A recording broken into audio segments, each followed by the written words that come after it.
பரவாயில்ல. அந்த சத்தியத்தை மூலமா தெரிஞ்சிருக்கணும். சரியா? சத்தியத்தை தெரிஞ்சாதான் உங்களுக்கு ஞானஸ்தானம். சத்தியம் தெரியாதவங்களுக்கு ஞானஸ்தானம் கொடுக்க முடியாது. சரி, வேற யாராவது சொல்ல விரும்புறீங்களா? முடிக்கிறீங்களா? சாட்சி எதாவது சொல்ல விரும்புறீங்களா? சாட்சி. சரி, இப்படி கூட நான் ஆபரணம் கரங்களை கொடுக்கலாம். வாங்க ஆசிரிப்பார் ஊழியக்கார கைவிட்டு வழிபடும்.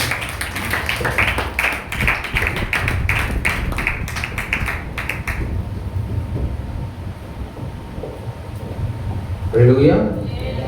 Hallelujah. Hallelujah. சத்தம் பத்தல. எல்லாரும் நல்லா இருக்கீங்களா? எல்லாரும் சந்தோஷமா இருக்கீங்களா? யார் யாரெல்லாம் சந்தோஷமா இருக்கீங்க? வேத வாக்கியம் சொல்லப்பட்டிருக்குது, கர்த்தருடைய ஆலயத்துக்கு போவோம் வாருங்கள். அப்படி சொல்லும் பொழுது அவருடைய இருதயம் மகிழ்ச்சியா இருந்ததா? ஹல்லேலூயா. அவருடைய இருதயம் எப்படி இருந்ததா? மகிழ்ச்சியா இருந்தது என்று வேத வாக்கியம் சொல்லப்பட்டிருக்கிறது. இந்த மாதத்துல கடைசி ஞாயிற்றுக்கிழமை, இன்னொரு ஞாயிற்றுக்கிழமை, அடுத்த வாரம் ஒன்று இருக்குது.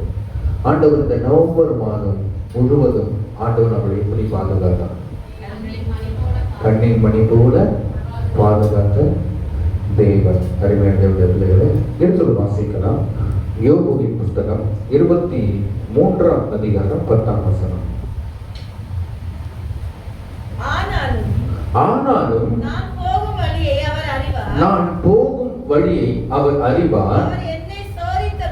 அவர் என்னை சோதித்த பின் நான் பொன்னாக விளங்குவேன். செபிக்கலாம். அன்பின் பரலோக பிதாவே, இயேசு கிறிஸ்து நாமத்தினாலே நாங்கள் செபிக்கிறோம்ப்பா. இந்த வார்த்தை அருமையான பிள்ளைகளுக்கு ஆண்டவரே சொல்லும்படி அரியனுக்கு கிருபைகளும் இரக்கத்தையும் ஆண்டவரே கொடுப்பேன் என்பதை நாங்கள் விசுவாசிக்கிறோம்ப்பா. நீதான பேசுகிறார். இயேசு நாமத்தை செபிக்க நிச்சயம் நல்லதுதான். ஆமாம். மறுபடியும் வாசிக்க அந்த வசனத்தை. யோபு 23:10. ஆனாலும் நான் போகும் வழியை அவர் அறிவார். அவர் என்னை சோதித்த பின் நான் பொன்னாக விளங்குவேன். என்னுடைய செய்தியுடைய தலைப்பு என்னவென்றால், அவர் என்னை சோதித்த பின் பொன்னாக விளங்குவேன். சோதித்த பிறகு ஒரு வாழ்க்கை இருக்கிறது. அல்லேலூயா. இந்த செய்தியுடைய தலைப்பு அதுதான், சோதனைக்கு பின் வாழ்வு. அல்லேலூயா. சோதனைக்கு பின் வாழ்வு. அவர் என்னை சோதித்த பின் சுத்த பொன்னாக விளங்குவேன். எத்தனை பேருடைய வாழ்க்கையில் குடும்பங்களில் சோதனைகள் வந்திருக்கிறது? எத்தனை பேர் சொல்ல முடியும்? யாருக்குமே சோதனை வரலையா? எல்லாருக்கும் சோதனை வரும். அல்லேலூயா. அதே யோபு தான் சொல்றாரு, நான் உபத்திரப்பட்டது நல்லது. என்னதுங்க? நான் உபத்திரப்பட்டது நல்லது. இன்னைக்கு யாருமே உபத்திரவத்தை கேட்க மாட்டாங்க. ஆண்டவர் எனக்கு அது தாரும், இது தாரும் அப்படின்னு சொல்லி ஆண்டவருக்கு நம்ம என்ன கேட்போம்? ஆசீர்வாதத்தை தான் கேட்போம். ஆனா ஆண்டவர் சொல்றாரு, நீங்க நன்மையை மாத்திரம் ஆண்டவர்கிட்ட கேட்குறீங்க, ஆனா தீமையை கேட்கவே மாட்டீங்க. அதனால்தான் கர்த்தர் ஒரு சில தீமைகளை கர்த்தர் நம்முடைய வாழ்க்கையை அனுமதிக்கிறார். அல்லேலூயா. அதனால்தான் கர்த்தர் ஒரு சில தீமைகளை நம்முடைய வாழ்க்கையில அனுமதிக்கிறார். அருமையான தேவனுடைய பிள்ளைகளே, அதான் யோபு 23:9 வாசிங்க.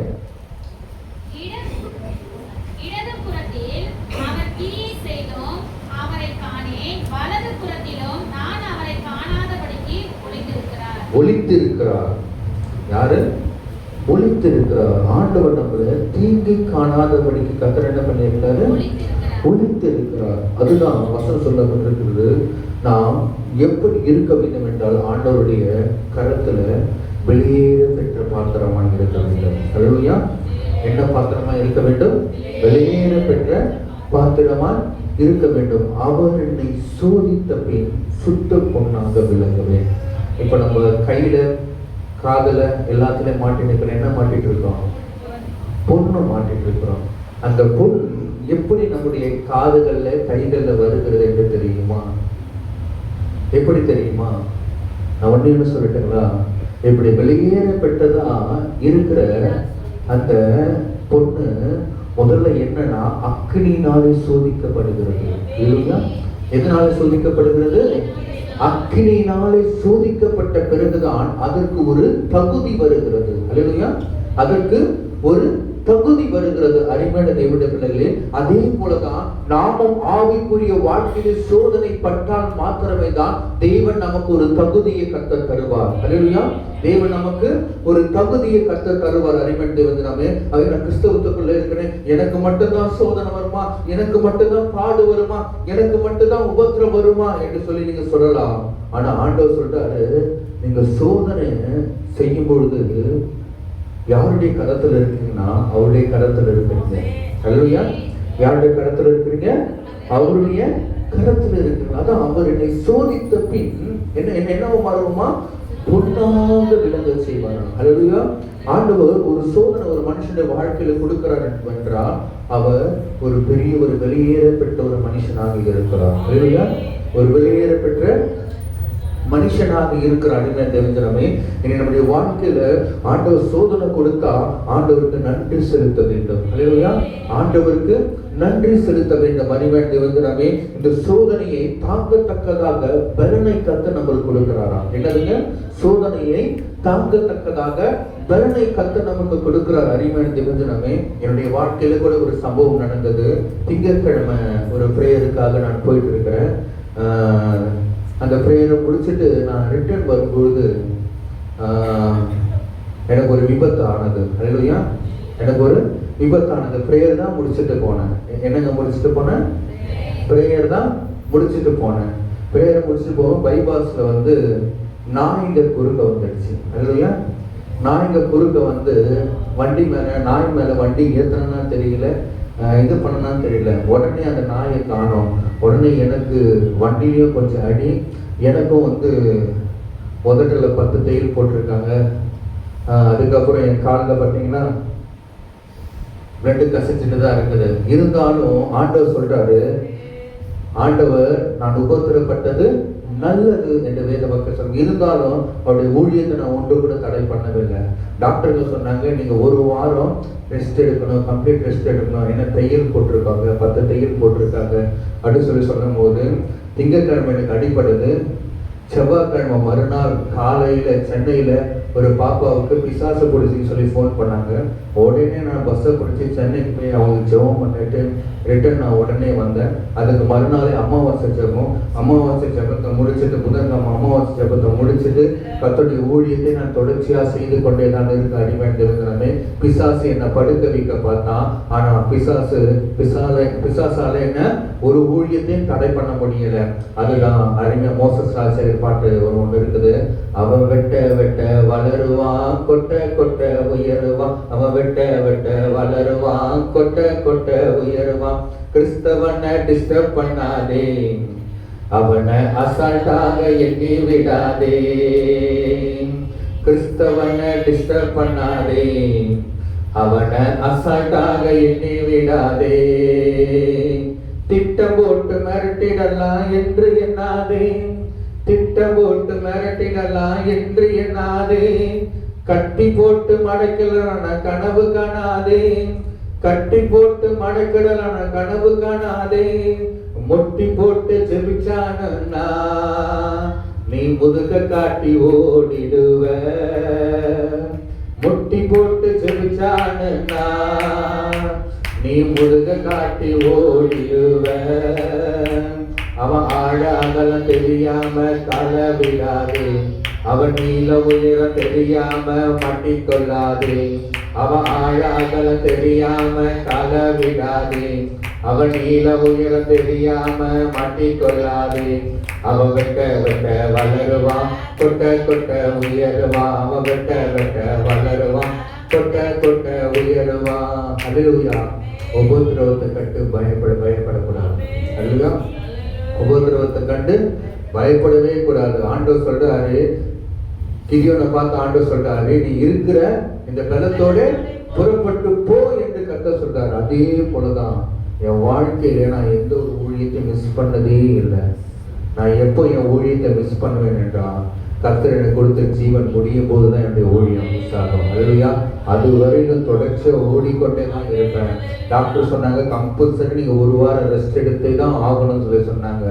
எங்க டாக்டர் சொன்னாரு, எங்க டாக்டர் யாரு? ஏசப்பா டாக்டர் சொன்னாரு, நான் உனக்கு பலன் தரேன், நீ புறப்பட்டு போ என்று கர்த்தர் சொன்னாரு. அதே போலதான் நமக்கு வருகிற உபத்திரவத்துல நாம் சந்தோஷப்பட வேண்டும். அல்லேலூயா, நாம் சந்தோஷப்பட வேண்டும். அருமையானவர்களே, அடிபட்டு கீழே விழுந்திருக்கிற 2 உதடு அப்படியே பிஞ்சிருச்சு, பிஞ்சு அப்படியே ரத்தமா ஊத்திட்டு இருக்கு. அந்த ரத்தம் ஊத்தி கொண்டு போய் 5 கிலோமீட்டர் நானே ஓட்டிக்கிட்டு என் பின்னால ஒருத்தர் உட்காந்துட்டு அவருக்கு கொஞ்சம் அடி, நானே பின்னாடி ஓட்டிக்கொண்டு 5 கிலோமீட்டர் போய் அந்த டாக்டர் கிட்ட இது பண்ணி இது கேட்ட மைனர் ஆபரேஷன் சொல்லி சொன்னாங்க. என்கிட்ட சைன் எல்லாம் வேற வாங்கினாங்க. ஆனா ஆண்டவர் சொல்றாரு, தேவன் அவர் தம்முடைய தாசரை விடுவிக்கிற தேவனா இருக்கிறார். அதே ஆக்சிடென்ட்ல தான் எனக்கு தெரிஞ்சு ஒரு 2 பேர் இறந்து போயிருக்காங்க. இந்த ஒரு வாரத்திலேயே சாய் மேல மோதி 2 பேர் இறந்து போயிருக்கிறாங்க. அருமையானவர்களே, இருந்தாலும் அவர் எனக்கு ஜீவன் தந்தபடியினால் அவரை பாடுவேன். அல்லேலூயா, அவர் எனக்கு ஜீவன் தந்தபடியினால் அவரை நான் பாடுவேன். நான் உபத்திரப்பட்டது நல்லது. அல்லேலூயா, நான் உபத்திரப்பட்டது நல்லது. அருமையானவர்களே, இந்த உபத்திரவத்துல ஆண்டவர் நம்மளை பொன்னாக கர்த்தர் மாற்றுவாராம். அருமையானவர்களே, முதலாவது குறிப்பு ஆதியாகமம் 22ஆம் அதிகாரம் 1ஆம் வசனம். இங்க ஒரு உபத்திரம் வருது பாருங்க.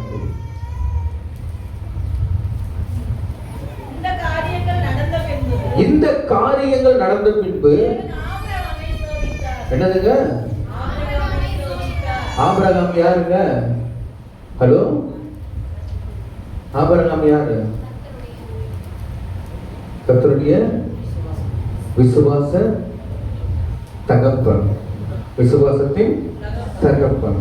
அவர் ஏன் நம்ம விசுவாசத்தின் தகப்பன் என்று சொல்றோம்? ஹல்லேலூயா. நான் ஒன்னே ஒன்று சொல்லட்டுங்களா? கர்த்தருக்காக எதை பெற்றோம் என்பது முக்கியமல்ல, கர்த்தருக்காக எதை இழந்தோம் என்பதுதான் முக்கியம். ஹல்லேலூயா.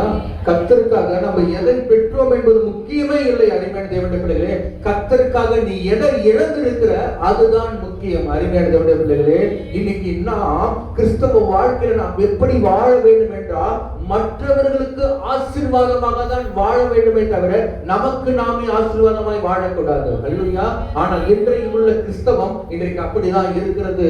நான் தான் வாழணும், நான் தான் இருக்கணும், நான் தான் வச்சுக்கணும், என் பிள்ளைக்கு தான் படிக்க வைப்பேன், உன் பிள்ளைக்கு தான் படிக்க வைப்பேன். நான் முன்னே ஒன்று சொல்லட்டுங்களா?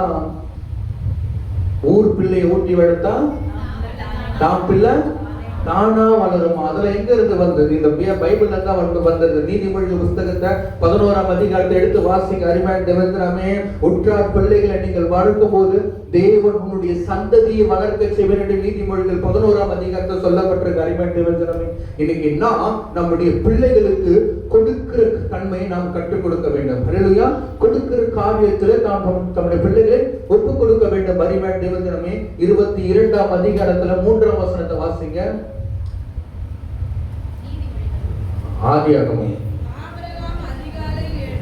எப்பங்க எழுந்துக்கிறான்? அதிகாலையில். இன்னைக்கு உண்மையா சொல்லுங்க, யார் யாரெல்லாம் 5 மணிக்கு எழுந்தீங்க? உண்மையா ஆண்டவர் பார்த்துட்டு இருக்காரு, பரலோகத்துல இருந்து ஆண்டவர் பார்த்துட்டு இருக்காரு. எத்தனை மணிக்கு? 5 மணிக்கு எத்தனை பேர் எழுந்தீங்க? எல்லாரும் எழுந்திருப்பீங்க. ஒரு சிலருக்கு என்ன ஆயிருக்கும்? இன்னும் கொஞ்சம் தூங்கட்டும், இன்னும் கொஞ்சம் உறங்கட்டும், இன்னும் கொஞ்சம் கை முடக்கி கொண்டு கால் முடக்கி கொண்டு நித்திரை செய்யட்டும். அல்லேலூயா. நான் எத்தனை மணிக்கு தெரியுமா வந்தேன்? 2:30 மணிக்கு வண்டியை ஸ்டார்ட் பண்ண கள்ளக்குறிச்சியில். அல்லேலூயா. எத்தனை மணிக்கு? நைட்டு 2:30 மணிக்கு வண்டியை ஸ்டார்ட் பண்ணேன். 4 இடத்துல நிறுத்தினேன். கரெக்டாக இங்கே 5வது இடமா இங்கே வந்து நிறுத்தினேன். அருமையான தேவனே, ஆண்டவர் சொல்றாரு, கிறிஸ்தவனுக்கு ஓய்வே இருக்கக்கூடாது. அல்லேலூயா. கிறிஸ்தவனுக்கு ஓய்வே இருக்கக்கூடாது. அருமையான தேவனே, ஆண்டவர் உன்னே ஒன்று சொல்றாரு. ஆண்டவர் நமக்கு எப்போ ஓய்வு தருவார் என்றால் நம்முடைய மரணத்திலே மாத்திரமே தான் கர்த்தர் நமக்கு ஓய்வு தருவார். இல்லை என்ற நமக்கு ஓய்வு என்பதே கிடையாது. மற்றவர்களுக்கு நீங்கள் சுவிசேஷம் சொல்ல வேண்டும். ஒருத்தன் கட்டப்பட்டிருக்கான, ஒருத்தன் வியாதியா இருக்கான், அவன் உடனே போய் சந்திக்க வேண்டும். ஒருத்தன் பலவீனப்பட்டிருக்கானா அவன் ஆண்டவர் விசாரிக்க சொல்லி இருக்கிற. அருமையான தேவனே, ஐயோ அதே பலவீனம் உனக்கு வந்தா, உனக்கு வந்து இருந்தா உன்னை விசாரிக்க யாருன்னா வரணும். உன் மனசு எவ்வளவு கஷ்டப்படும், அதே போலதான் அவனுடைய மனசு கஷ்டப்படுமா படாது. அருமையான தேவனே, ஆண்டவர் சொன்னாரு, ஆண்டவர் ஆபிரகாமுக்கு சொன்னாரு, அதிகாலையில் எழுந்துக்கணும். அல்லேலூயா. நீங்க தினமும் இந்த அதிகாலை ஜெபத்தை நீங்க செய்து பாருங்களேன். நீங்க செய்ய செய்ய செய்ய தேவன் வாழ்க்கையில கர்த்தர் அற்புதத்தை கர்த்தர் செய்வார். தேவன் வாழ்க்கையில அதிசயத்தை கர்த்தர் செய்வார். அறிவன் தேவஞ்சனமே. அதுதான் ஆதியாகமம் 22ஆம் அதிகாரத்துல 5ஆம் வசனம் சொல்லப்பட்டிருக்கிறது. வாசிங்க.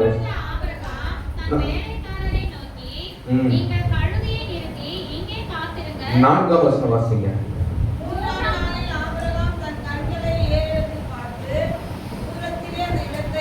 அப்ப எத்தனை நாள் நடக்கிறாங்க? 3 நாள் நடக்கிறாங்க. ஹலோ நம்புங்க. அவர் உடனே விசுவாச வீரம், விசுவாச தகப்பன்னு சொல்றீங்களே, ஏன் விசுவாச தகப்பனானா? அதுக்கு முன்பாக எத்தனை சோதனைகள் பட்டா? அதுக்கு முன்பாக எத்தனை சோதனைகள் பட்டாங்க? எத்தனை நாள் நடக்கிறாங்க? தன் பிள்ளையை கூட்டிக் கொண்டு. உன் பிள்ளை உங்ககிட்ட ஒரு நாள் நடப்பானா? ஒரு நாள் சபைக்கு உன்னால கூட்டிட்டு வர முடியுமா? ஆனா ஆபிரகாம் தன் பிள்ளை எத்தனை நாள் நடக்க வைக்கிறான்? 3 நாள் நடக்க வைக்கிறான். இன்னைக்கு உன் பிள்ளைய பக்தி வர வர, உன் பிள்ளை படிக்கலோ படிக்கலையோ, உன் பிள்ளை டாக்டர் ஆகணும், இன்ஜினியர் ஆகணும், இல்ல உன் பிள்ளைய முதல்ல நல்ல மனுஷனாய் வளர்த்து பாரு. அல்லேலூயா. உன் பிள்ளையை நல்ல மனுஷனாய் வளர்த்து பாரு. நல்ல மனுஷனாய் மாட்டுகிற ஒரே ஒரு புத்தகம் இந்த வேத புத்தகம் மாத்திரமே தான். அறிவாளி தேவனுடைய பிள்ளைகளே, நான் ஒன்னே ஒண்ணு சொல்லுவேன், உன் பிள்ளை நல்ல மனுஷனா வள. அல்லேலூயா. உன் பிள்ளை புத்தகத்தை படிப்பு புத்தகத்தை படிக்க தவிர காலையில ஏன் இந்த வேத புத்தகத்தை படிக்க சொல்லு. அதுதான் உன் பிள்ளைக்கு நீடித்த வாழ்நாளை தரும். அறிவாளி தேவனுடைய பிள்ளைகளே, நான் ஒன்னே ஒண்ணு சொல்லுவேன், உன் பிள்ளையை கத்தருக்கென்று வளர்த்து பாரு. உன் பிள்ளையை கத்தர் ஆச்சரியமான காரியங்களை கத்தர் செய்யும்படி கத்தர் கிருபை செய்வார். 3 நாள் நடக்கிறாங்க. 7ஆம் வசனத்தை வாசிங்க. அப்பொழுது ஈசாக்கு தன் தகப்பனாகிய ஆபிரகாமை நோக்கி தகப்பனே என்றான். அதற்கு அவன், என் மகனே இதோ இருக்கிறேன். அப்பனை எப்படிங்க இருட்டுல நடந்து போறாங்க? எப்படி நடந்து போறாங்க? வசனத்தை கண்ணும் மூடிக்கிட்டு அப்படி வாசிக்க கூடாது. வசனத்தின் ஆழத்துக்குள்ள போகணும். அல்லேலூயா. தகப்பனே என்றான், இதோ இருக்கிற அந்த இருட்டு. அல்லேலூயா. குளிர். அல்லேலூயா. எதுலங்க? குளிர்ல. ஐயப்பா பக்தர் எத்தனை பேர் பார்த்துருக்கீங்க? இந்த காலகட்டத்துல என்ன பண்ணுவாங்க? எத்தனை மணிக்கு எழுந்துப்பாங்க? 3-4 மணிக்கு எழுந்து வீட்டுல வச்சு சுடுதண்ணி வச்சு சூடா ஊற்றுவாங்களா? எதை ஊற்றுவாங்க? எல்லாம் பச்சை தண்ணியில தான் ஊற்றுவாங்க. இதனால் வரையிலும் நான் சுடு தண்ணியில குளிச்சதே இல்லை. அல்லேலூயா. இதனால் வரையிலும் நான் சுடு தண்ணியில குளிச்சதில்லை. எப்பயாவது 1 முறை 2 முறை வேணா சுடு தண்ணியில குளிச்சிருப்பேனே தவிர நான் சுடு தண்ணியில குளிச்சதே இல்லை. நம்ம சுடு தண்ணியில குளிச்சோம் என்றால் நம்முடைய உடம்பு சுறுசுறுப்பாகாது. அல்லேலூயா. பச்சை தண்ணியில குளிச்சு பாருங்க, உடம்பு சுறுசுறுப்பாக மாறும். அல்லேலூயா. பச்சை தண்ணியில குளிச்சு பாருங்க, உடம்பு சுறுசுறுப்பாய் மாறும். அறிவான அவன் அதிகாலையில எழுந்து நடந்து போய் இருட்டோடு எழுந்து கடவுள போகும்போது தகப்பனை நோக்கி அப்பா என்று சொன்ன மகனை நோக்கி அவன் மகனே என்று சொல்லுகிறான். அவங்களுக்கு கண்கள் கூட தெரியவில்லை. பேச்சுவார்த்தை தான் மகனும் அப்பாவுக்குள்ள அந்த வாக்கியம் நடக்கிறது. அறிவான 3 நாட்கள் நடக்கிறாங்க. இல்லையா? பக்கத்துக்குள்ள இடத்துக்கு போயிருக்கலாம். என்னங்கய்யா 40 நாள் எங்க சபையில தான் ஜெபம் நடக்குது. எத்தனை நாளுங்க? 40 நாள் நடக்குது.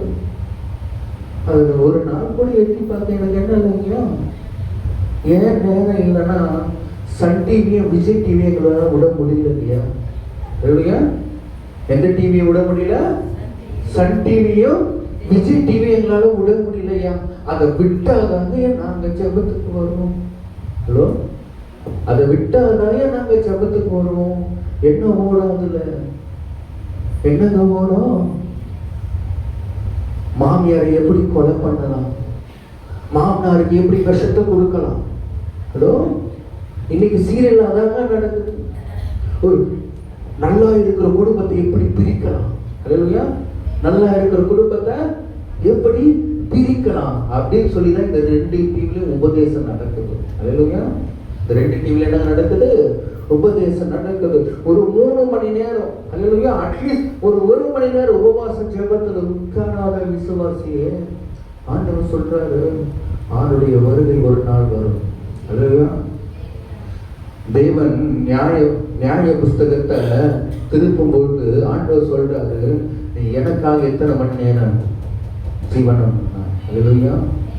உனக்கு நான் 120 வயசு வரைக்கும் நான் உனக்கு ஆயுசு நாட்களை கூட்டி கொடுத்தேன். இந்த 120 வயசுல 20 வருஷமாவது கர்த்தருக்கு நீ உண்மையா செலுத்தி இருக்கிறாயா? அல்லேலூயா.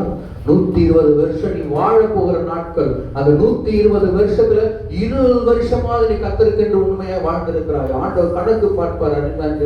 அதனாலதான் எந்த இடத்துல ஊழியம் இருந்தாலும் நான் ஓடிக்கிட்டே இருக்கிறேன். என் சரீரத்துல பலவீனமாக வந்தாலும் சரி, எல்லா இடத்துல ஊழியத்துக்கு ஓடிக்கொண்டே இருக்கிறேன். ஏன்னா கர்த்தருடைய வருகையில நான் கணக்கு ஒப்புவிக்க வேண்டும். பிசாசு என் ஊழியத்தை மடங்கடிக்க பார்த்தாலும் சரி, ஆண்டவர் எனக்கு கொடுத்த ஊழியத்தை நான் நிறைவேற்றியே தான் முடிப்பேன். அறிவன் ஆபிரகாம் நடக்கிறாங்க. நடக்கும் போது அந்த இடத்துல தூரத்திலே பார்க்கிறாங்க. எங்க அந்த இடத்துல தூரத்திலே பார்த்து அவங்க என்ன சொல்றாங்க? வாசிங்கம்மா.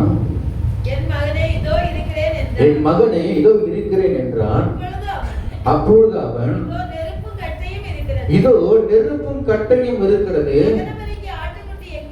தகன பலிக்கு ஆட்டுக்குட்டி எங்கே என்றான். யாருமா கேட்கிறா? ஈசாக்கு கேட்கிறான். நியாயம் தானே அவன் கேட்டது? நியாயமா நியாயம் இல்லையா? 12 வயசு பையன் அவன். அல்லையா? ஈசாக்கு அப்ப எத்தனை வயசு? 12 வயசு. இங்க உள்ள பிள்ளைகள் எத்தனை பேர் 12 வயசு ஆகுது? கை தூக்குங்க.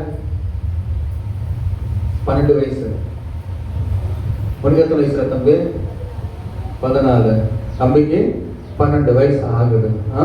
தம்பி மாதிரி ஒரு பையனை ஆபிரகாம் கூட்டிட்டு போறான். கூட்டிட்டு போகும்போது தம்பி கேட்கிறார், அப்பா அப்பா கட்டையும் தகன பலியும் இருக்கு, தகன பலிக்கு ஆட்டுக்குட்டி எங்க? அதுக்கு ஆபிரகாம் சொல்றாரு, அதற்கு ஆபிரகாம், என் மகனே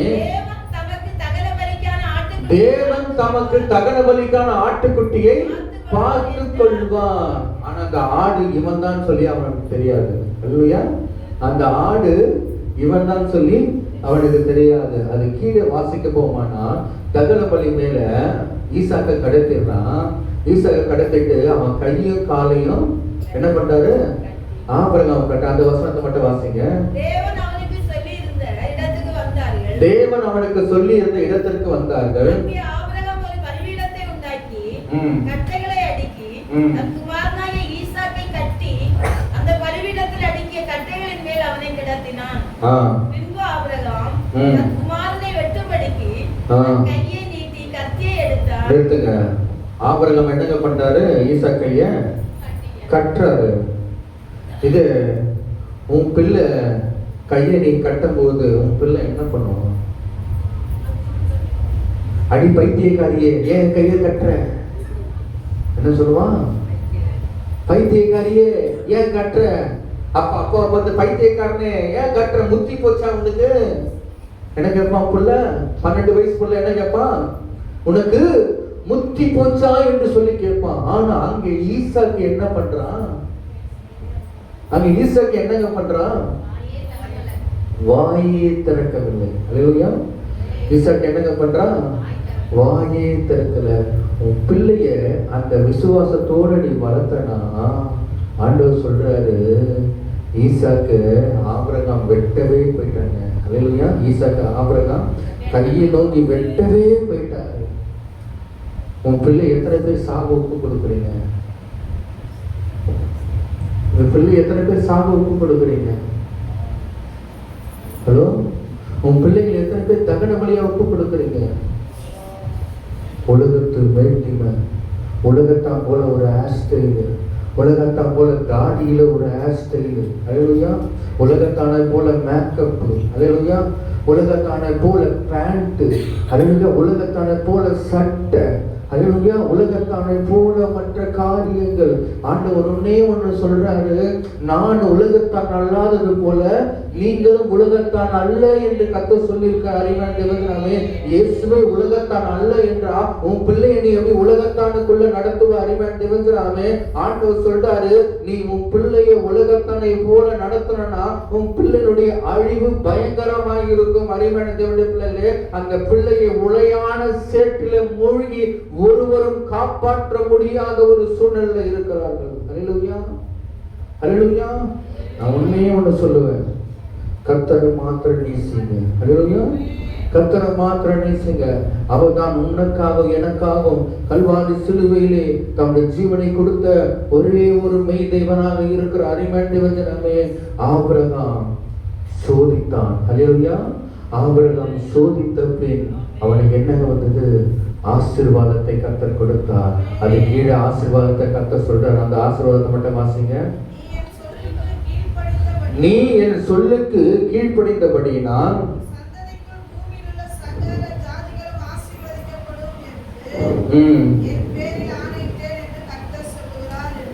யார் பேர்ல ஆணையிட்டாரு? எதனால இந்த ஆசீர்வாதம் வந்தது?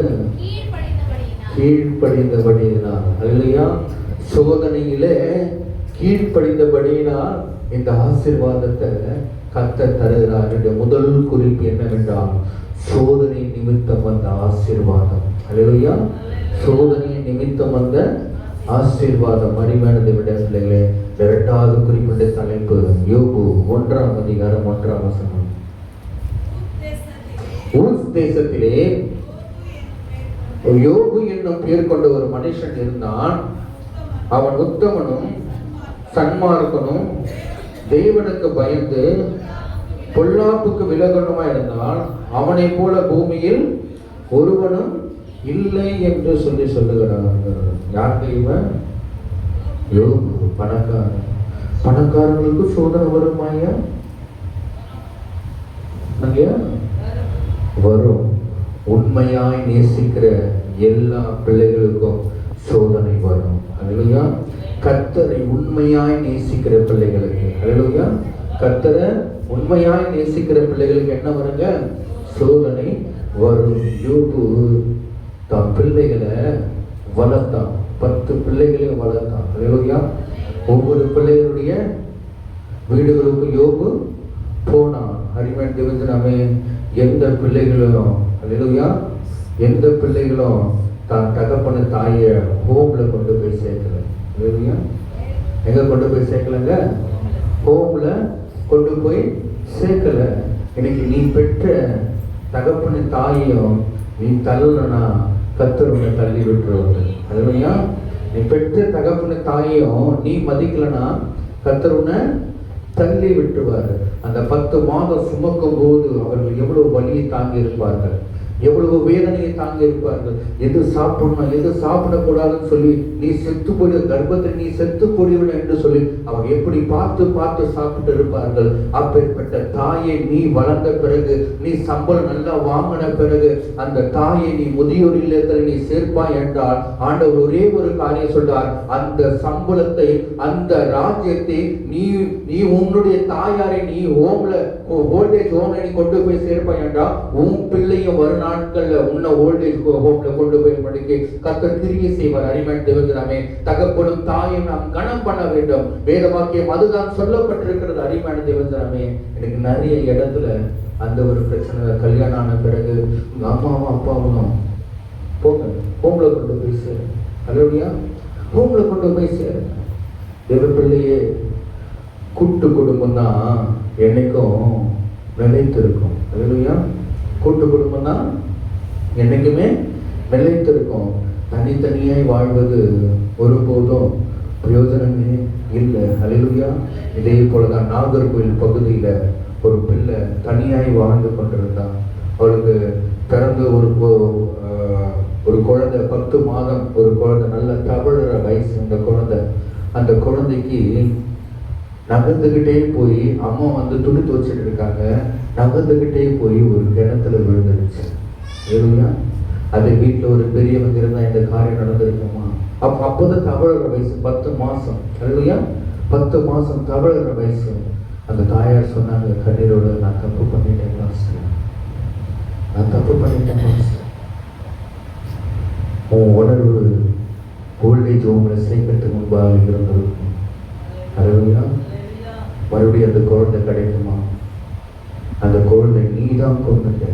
இல்லையா? நான் அந்த தாயார்கிட்ட சொன்னேன், அந்த குழந்தை வேற யாரும் ஆண்டவர்லாம் கொள்ளல, இவரெல்லாம் கொள்ள, அந்த குழந்தைய நீ தான் கொண்டுட்ட, நீ தான் கொள்ளலாரி. அல்லையா? அப்படியே தான் சொன்னேன். நிறைய மாட்டேன். நான் ஒன்னே ஒன்று சொன்னேன், வீட்டுல பெரியவங்க இருந்தா அது நம்ம கிடைத்த ஆசீர்வாதம். அல்லேலூயா. பெரியவர்கள் நமக்கு வீட்டுக்கு கிடைக்கிற ஒரு கிரீடம். அல்லேலூயா. அவர் நமக்கு கிடைக்கிற ஒரு ஆசீர்வாதம். அருமையான யோபு 10 பிள்ளைகளை வளர்த்தான், நல்லா இருந்தான், நல்ல சம்பரணமாக இருந்தான். ஒரு நாள் வந்தது யோபுக்கு. அல்லேலூயா. ஒரு நாள் வந்தது 1ஆம் அதிகாரம் கடைசி வேத வாக்கியம் சொல்லப்பட்டிருக்கிறது. யோபு எல்லாவற்றையும் இழந்தான். வாசிங்க அந்த வசனத்தை. வாசிங்க 21.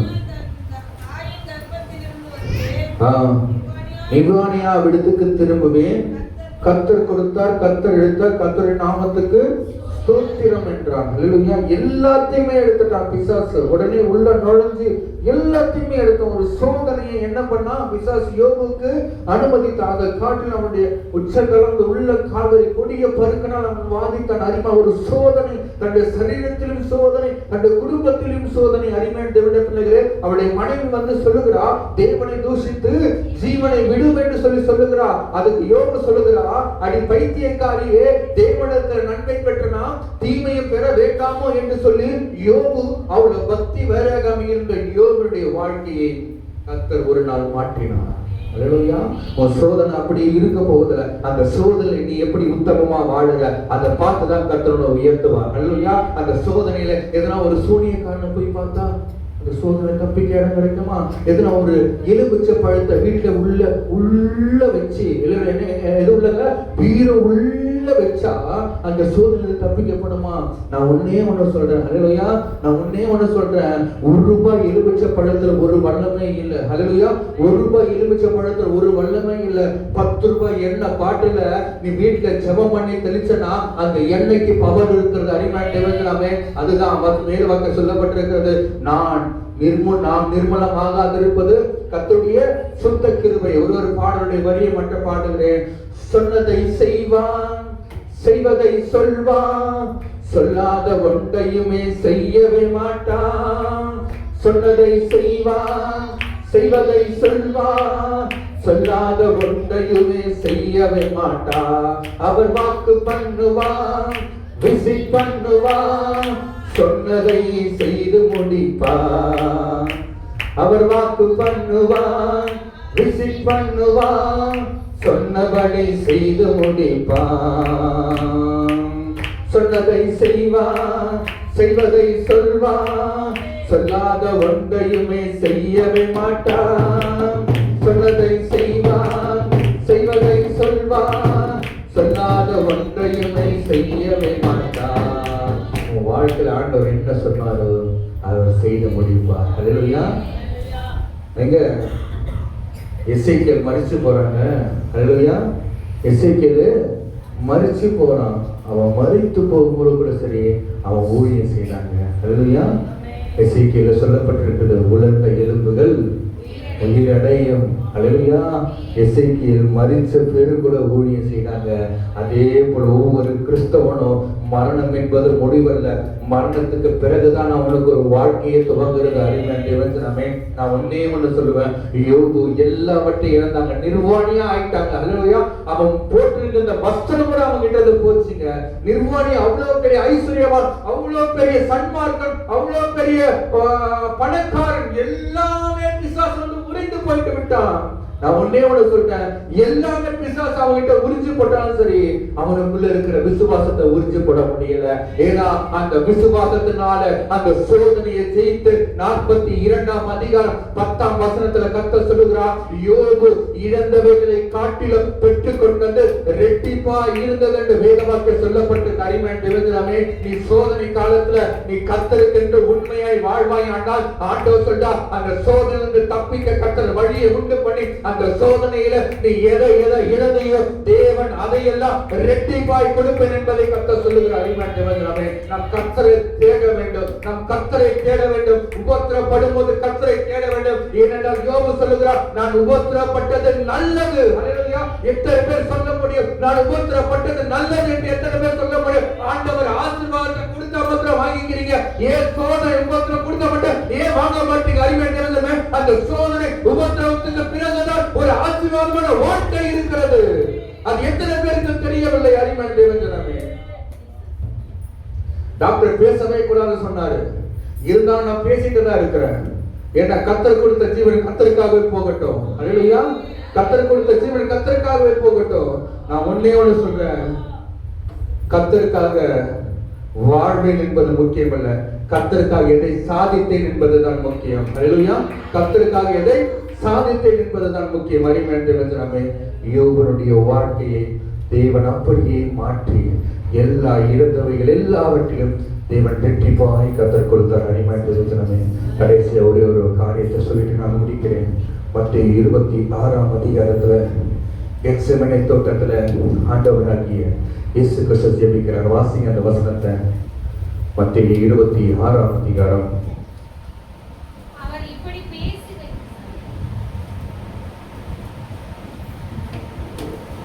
அதுக்கு மேல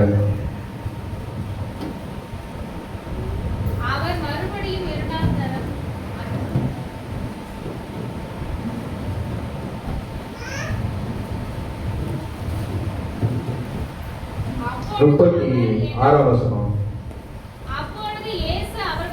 அப்பொழுது இயேசு அவர்களோடு கெத்செமனே என்னப்பட்ட இடத்திற்கு வந்து சீஷர்களை நோக்கி, நான் அங்கே போய் ஜெபம் பண்ணும் அளவும் நீங்கள் இங்கே உட்கார்ந்திருங்கள் என்று சொல்லி பேதுருவையும் செபதேவின் குமாரர் இருவரையும் கூட்டிக் கொண்டு போய் துக்கமடையும் வியர்விடப்படவும் தொடங்கினார். அப்பொழுது அவரின் ஆத்மா மரணத்துக்கு ஏதுவான துக்கம் கொண்டிருக்கிறது, நீங்கள் இங்கே தங்கி என்னோடு கூட விழித்திருங்கள் என்று சொல்லி சற்று அப்புறம் போய். அல்லேலூயா. இயேசுவுக்கு உபத்திரவங்க. அல்லேலூயா.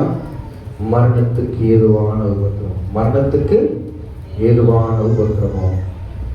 எங்க நாளைக்கு செத்துருவின்னு சொல்லி இன்னைக்கு உங்ககிட்ட சொன்ன என்ன பண்ணுவீங்க? என்னங்க பண்ணுவீங்க? சகோதரியே, சகோதரனே, நீ நாளைக்கு இறந்து விடுவா அப்படி சொன்ன என்ன பண்ணுவீங்க? என்னங்க பண்ணுவீங்க?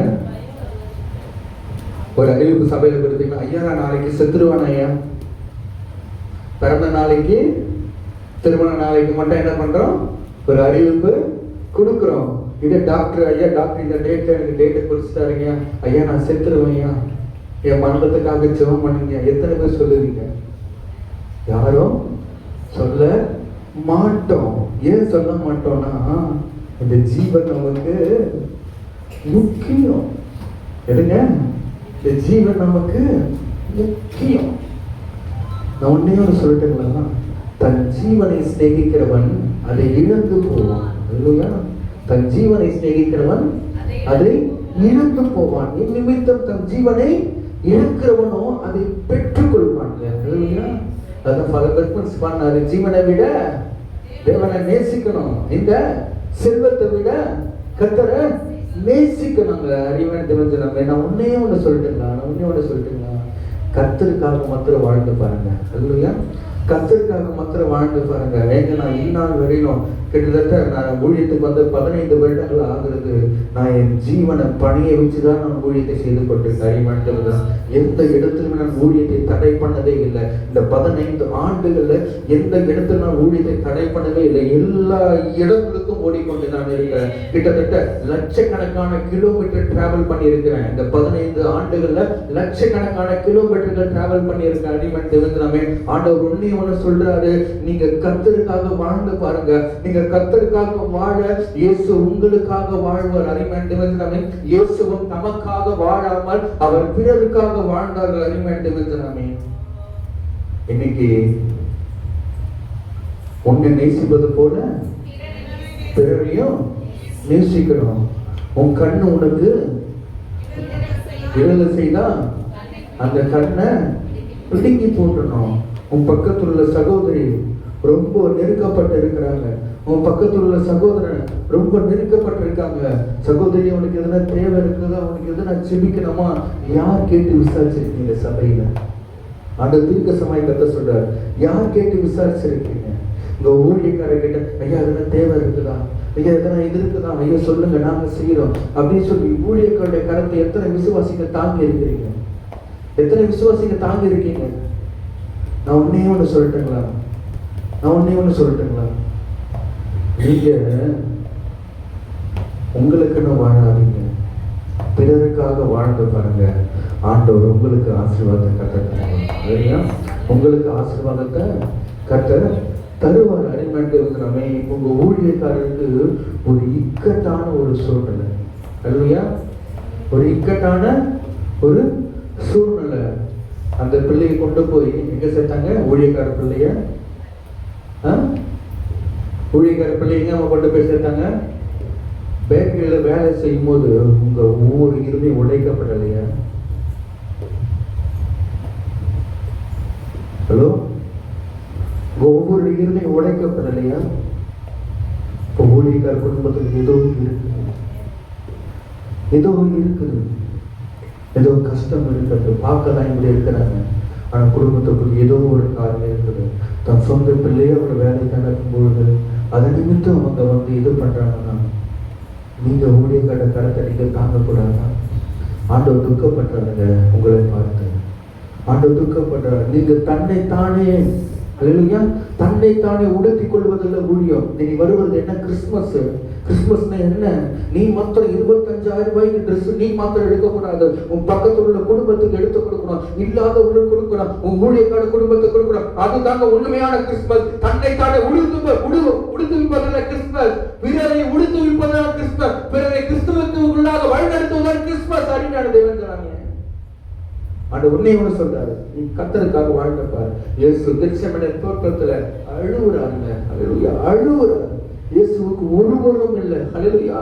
இயேசு சிலுவையில அறையும் போது ஒருவரும் இல்லை. அவர் தனிமையே உணர்ந்தார். ஹல்லேலூயா, அவர் தனிமையே உணர்ந்தார். அறிவன் தேவந்தனே, அவர் என்னை சோதித்த பின் சுத்த பொன்னாக விளங்குவேன் என்று ஆண்டவராக இயேசு கிறிஸ்து சிலுவையிலே அவர் தாகத்துக்காக அவர் தண்ணீர் கேட்டார். அறிவன் தேவந்தனே, தாகத்துக்காக தண்ணீர் கேட்டார். அந்த தண்ணீர் கூட அவருக்கு கிடைக்கவில்லை. அதற்கு பதிலாக கசப்பு கலந்த காடி அவருக்கு கொடுத்தார்கள். அதை ருசி பார்த்து அதை அவர் மறுத்து விட்டார். அருமையான வேதனமே, இயேசு கிறிஸ்துவுக்கு சிலுவையில் ஏறும்போது ஒரு சொட்டு தண்ணீர் கூட கிடைக்கலங்க, ஒரு சொட்டு தண்ணி கூட கிடைக்கலங்க. ஆனா இன்னைக்கு இயேசுவின் பெயரை சொல்லி இன்னைக்கு நீங்களும் நானும் நல்ல சந்தோஷமா வாழ்ந்துட்டு இருக்கிறோம். உபத்திரப்பட்டவங்களுக்கு உதவி செய்யாம, நெருக்கப்பட்டவர்களுக்கு உதவி செய்யாம நம்ம மாத்திரம் நல்ல சந்தோஷமா வாழ்றோம். நல்ல 1க்கு 2 வீடு கட்டுறோம். அந்த 2 வீட்டு வாடகை பணத்தை நல்லா வாங்கி நல்லா சம்பாதி நல்லா சாப்பிடுறோம். உன் பிள்ளைக்கு நல்லா கொடுக்குறோம், உன் பிள்ளைக்கு நல்லா இது பண்றேன். நான் உன்னே சொல்லட்டுங்களா, இயேசுவாலே குணப்படுத்த முடியாத ஒரு வியாதி இருக்கிறது. எந்த வியாதி சொல்லுங்க? அந்த ஒரு வியாதி தான் இயேசு கிட்ட தோத்து போச்சு. சொல்றவங்களுக்கு 1000 ரூபாய் தரேன், நான் இந்த ஸ்பாட் பேமெண்ட்ல தரேன். அது ஒரு வியாதி தெரியலீங்களா? சுயநல வியாதி. என்ன வியாதி? சுயநல வியாதி. அவன் மாத்திரம் தான் ஆண்டவர் சொல்ற, அவனை குண்டாங்களை விட்டு தரித்திருக்க கொடு, அப்போது என்னை பின்பற்றி வா அப்படி சொல்லும் போது அவன் மாத்திரம் எப்படி போனா? துக்கத்தோட போயிட்டான். இன்னைக்கு நிறைய சுயநல வியாதி இந்த சபையில இருக்குது. ஆனா திட்ட சமாதி சொல்றார், சுயநலமாய் நீ ஒண்ணு செய்தா கூட சரி, ஒண்ணுமே பிரயோஜனம் இல்லை. ஹல்லேலூயா, ஒண்ணுமே பிரயோஜனம் இல்லை. நீ என்னதான் ஒரு சரீரத்தையே கீறினாலும் சரி, அது ஒண்ணுமே பிரயோஜனம் இல்லை. அருமையான தேவஜனமே, ஆண்டவராக இயேசு கிறிஸ்து கெத்செமனே தோட்டத்துல அவர் ஜெபம் பண்ணும் போது அவருடைய இருதய வியகுலம், அவருடைய உடம்புல உள்ள பாரங்கள், உலகத்துடைய ஒட்டுமொத்த பாவம் அவர் மேல சுமந்தபடியினால அவருடைய கண்ணீரினால ரத்தம் வந்தது. ஹல்லேலூயா, கண்ணீரினால ரத்தம் வந்தது. அந்த ரத்தத்துல இயேசு கிறிஸ்து ஜெபிக்கிறார், பிதாவே இந்த பாத்திரம் என்னை விட்டு நீங்க கொடுமானா நீங்கபடி செய்யும், ஆகிலும் என் சித்தத்தின்படி அல்ல உம்முடைய சித்தத்தின்படி ஆகட்டும். இயேசு எப்படிங்க ஜெபம் பண்றாரு? இயேசு எப்படிங்க ஜெபம் பண்ணாரு? ஒரு கடவுள் எப்படிங்க ஜெபம் பண்றாரு? எப்படிங்க ஜெபம் பண்றாரு? ஆண்டவர் நம்மளுக்கு முன்மாதிரி வைத்து விட்டு போயிருக்கிறார். ஆண்டவர் முன்மாதிரி வைத்து விட்டு, பெருமையாய் வாழாது, பெருமையா ட்ரெஸ் உடுத்தாது, பெருமையா நடக்காது, மேட்டிமை கண்கள் தாழ்த்தப்படும். ஹல்லேலூயா, மேட்டிமை கண்கள் தாழ்த்தப்படும். அருமையான வசனமே, 3 விதமான காரியங்கள் பார்த்தோம். அவர் என்னை சோதித்த பின் சுத்த பொன்னாக விளங்குவேன்னு சொல்லி பார்த்தோம். முதலாவது காரியம் யாரை பார்த்தோம்? ஆபிரகாம் அவன் சோதனைப்பட்டான். அதற்கு பின்பாக அவனுடைய சந்ததி ஆசீர்வதிக்கப்படுகிறது. இரண்டாவது யாரை பார்த்தோம்? யோபு எல்லாவற்றையும் இழந்தான். அந்த சோதனை எல்லாவற்றையும் இழக்கும் போது அவன் கர்த்தர் மேல வைத்த வைராகியத்தை நிமித்தம் அவன் எல்லாவற்றையும் பெற்றுக் கொண்டான். கடைசி யாரை பார்த்தோம்? ஆண்டவராகிய இயேசு கிறிஸ்து கெத்செமனே தோட்டத்துல அவர் தனிமையில நின்று ஜெபித்துக் கொண்டிருக்க சீஷரை பார்த்து கேட்கிற, 1 மணி நேரமாவது என்னோட கூட விழித்திருக்க கூடாதுன்னு சொல்லி கேட்கும்போது சீஷர் எல்லாரும் இடவடைஞ்சாங்க. இடவடையும் போது இயேசு கிறிஸ்து தனிமையிலே நின்று அவர் தன்னுடைய மரணத்தை ஜெயித்தார். இல்லையா? அந்த சோதனையில அவர் மரணத்தை ஜெயித்தார். அடிமன் தேவன் ஜனமே, கர்த்தர் தாமே இந்த வார்த்தை எல்லாவற்றையும் ஆசீர்வதித்து